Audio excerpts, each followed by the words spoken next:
Oh man, all right. I'm back finally. Sorry, there's a lot going on in my life right now, so it's kind of hard to even fit this in. But we're gonna do it because I studied the card. I've got a few things to say about it.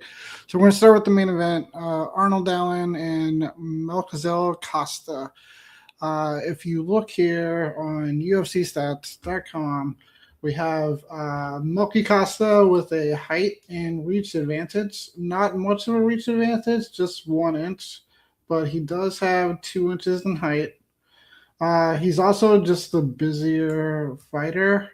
If you look at significant strikes per minute, 4.38 for Costa, just 3.47 for Allen. So every minute on average, Costa's landing more, but you have Costa landing more takedowns. Definitely the better grappler, or what we would expect to be the better grappler in this matchup. Better jiu-jitsu. Two takedowns per fight. Lands at a 40% accuracy. Takedown defense not as good. Allen's defense has been okay, but we'll get into that more in a second.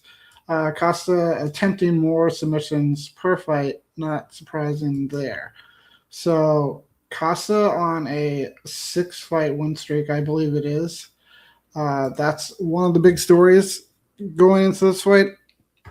But Arnold Allen, never been submitted, never been knocked out, never been finished. 9-4 to the decision, 20-4 record overall, and just 32 years old. All of that looks really good.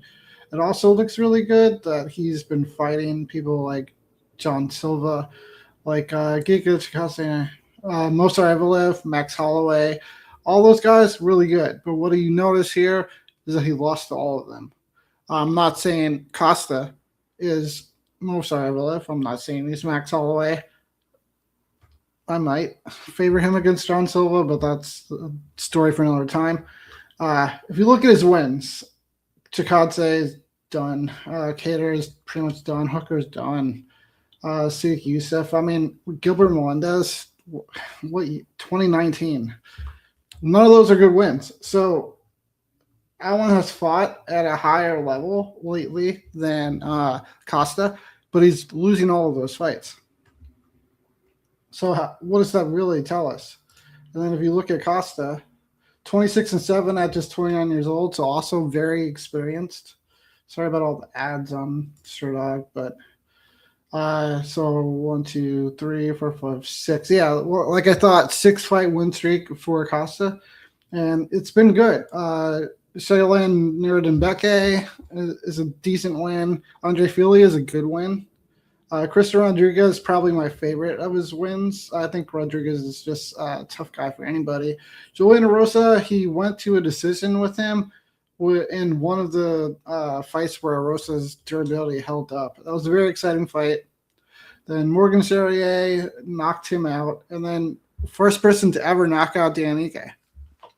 Maybe he becomes the first person to knock out Arndalen here as well.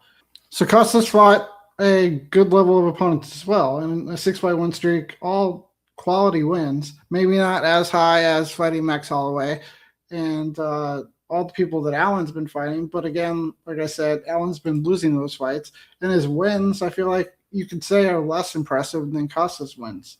And then we go back to the fact that he's never been finished, which is impressive at the UFC level. I mean, he's fought in the UFC for a long time, so that is impressive.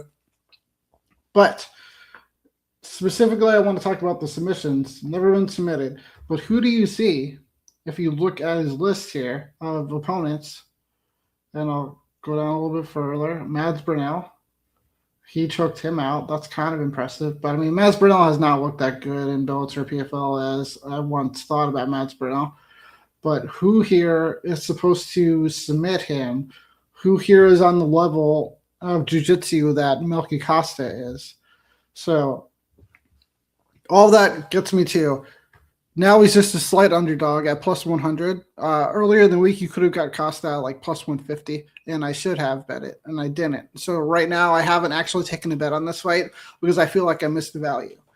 Just plus 100 for Costa still may be worth it because he's still underdog, where I feel like maybe based on what I've discussed, he should be favored.